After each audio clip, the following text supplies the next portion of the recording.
If you've ever lived like this, as if life were a narrow bridge buried with landmines, where one wrong answer, one wrong choice, one rejection, one badly timed move could blow up far more than a single moment, then don't be too quick to call yourself weak. A lot of people are not unwilling to move. They were simply taught, very early, to mistake life for an exam, where one serious mistake means everything is over.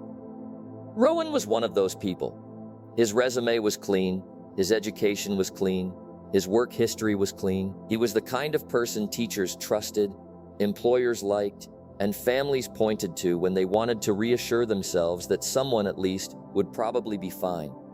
He made decisions carefully, very carefully. What to study, where to work, how to speak, who to date, which kinds of people to stay close to. He treated life the way a bomb technician treats a wire, steady hand, no sudden movements, no mistakes. And yet the older he got, the more anxious he became, because he started noticing something he could no longer explain away. There were people with messier resumes, stranger careers, more public failures, and far less polish, who still seemed to walk away with the larger life. Some failed twice and won on the third attempt. Some left respectable jobs for things no one believed in, and somehow reached freedom faster than the careful people did. And meanwhile, people like Rowan, people trained to avoid mistakes, often became one very specific kind of success: expensive, reliable, useful, and strangely easy to contain. That autumn, Rowan joined an early-stage fund in the valley. He was not the face of it. He was not the one standing on stages or telling elegant stories about the future. He worked in the back rooms, reviewing risk, organizing files, studying decks, tracking what happened to companies after the hopeful pitch had worn off. He thought he had joined to learn how success worked. Instead, what began unsettling him was the shape of failure. One evening, long after most people had left, he stayed late to sort archival material that was being moved off the internal system. The folder name was short: Black Box. At first he assumed it was a standard archive, but when he opened it, he realized what it actually held. These were not the celebrated case studies, not the bright success stories they mentioned in public. These were the post-mortems: failed companies, collapsed rounds, shut down teams, partnerships that imploded, ideas that once looked inevitable and then quietly disappeared. Some files were only a page long, some were thick enough to feel like legal indictments.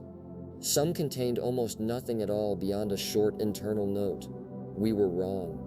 Rowan opened them one by one. At first he expected stupidity, carelessness, some obvious flaw that would reassure him that failure belonged to other people. But what disturbed him most was not stupidity, it was tolerance. Some founders had made large mistakes: wrong market, wrong partner, wrong timing, wrong product. Years burned and credibility damaged, and yet they had not died, not professionally, not psychologically.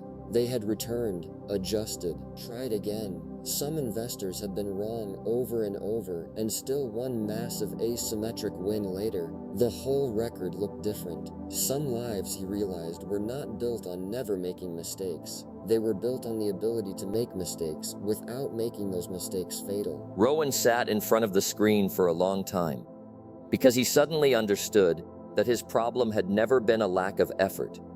His problem was that he had treated life as if it were a final exam with no retakes. One bad move meant ruin. One rejection meant lack of worth. One failed bet meant he himself was defective. He had never questioned that logic, because the world around him had reinforced it from the beginning. Do badly once and it feels like catastrophe. Choose the wrong field and it feels like your future is gone. Start in the wrong job and it feels like you'll never recover. Love the wrong person, and it feels like proof that you were never built for being loved correctly. But the deeper he moved into those files, the more absurd the whole structure began to look. Somewhere deep in his body, Rowan could feel the older machinery behind his fear. The ancient machinery, the kind built for open plains and immediate danger. The kind that treats uncertainty like a predator in tall grass. Thousands of years ago, one wrong move really could kill you. A wrong path, a poisonous fruit, a broken alliance, being cast out from the tribe.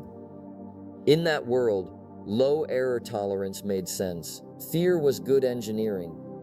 The problem was that Rowan no longer lived in that world. A failed startup would not kill him.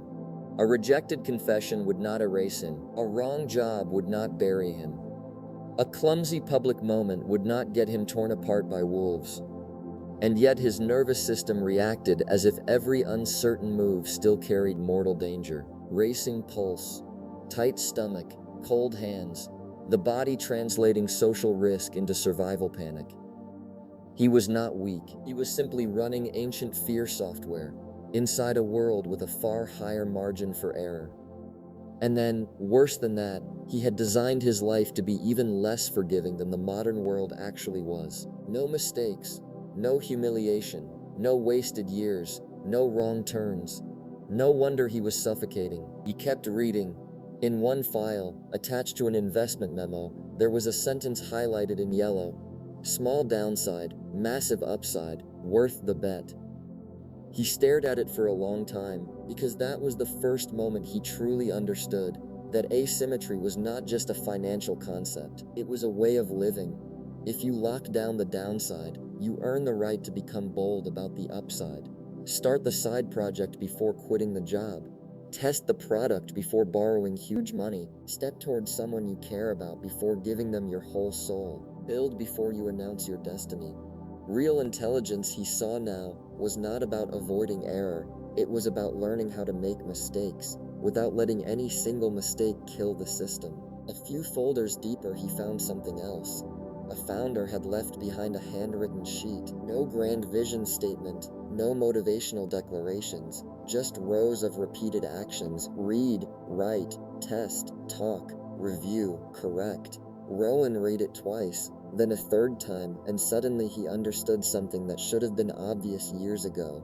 Goals make people brittle. Systems make people durable. If you tie your identity to one visible outcome, you become fragile. Because if that outcome doesn't arrive, it feels as if you have failed in total. But when you build a system, nothing is wasted.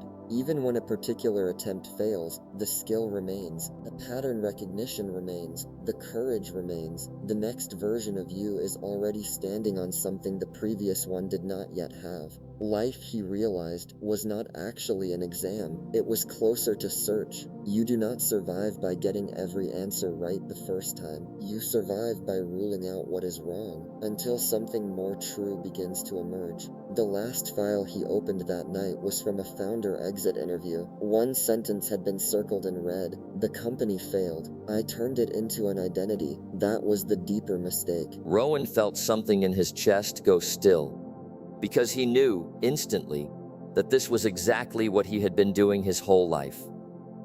A mistake did not remain an event, it became a verdict. A rejection became proof. A loss became a label. A wrong choice became a story about who he was. I failed, turned into, I am a failure. I was rejected, turned into, I am unworthy. I made a bad decision, turned into, I am broken. And maybe that, more than the mistakes themselves, had been the real source of his fear.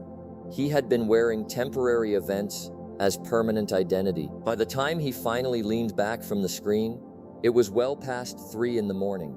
The office was silent except for the sound of cooling fans and the occasional click of some machine continuing its work in the dark. He looked at the black screen of his reflection, then back at the files. For the first time, he no longer saw a graveyard. He saw data. He saw samples, evidence, not shame, not death sentences, not final proof that someone's life had ended where it broke. What he saw was something much stranger and much more useful. You can be wrong. You can be messy. You can fail repeatedly. You can fall, correct, and re-enter. As long as you do not turn one event into total identity, the game is still open. By the time he left the building, the sky was beginning to shift. The city had not fully woken yet. The streets were washed in that thin hour before daylight decides to commit. He stood there for a while in the cold and felt an unfamiliar kind of relief. He was not going to spend the rest of his life trying to build a flawless arc. Because flawless arcs are beautiful from far away and often incredibly fragile up close. What carries people further is not perfection. It is error tolerance. Protect the downside, increase the range of intelligent experiments, correct quickly, cut losses cleanly, refuse to turn events into identity, stay at the table. Wealth, peace, and freedom, he now understood, are not prizes handed out to the people who perform life most perfectly. They are what slowly emerge for those who learn how to survive their own mistakes without shrinking their world around them. This is Otherworld Radio. Stop treating one mistake like the death sentence of an entire life. Real strength is not never falling. It is learning that even after many falls, you can still remain in the game.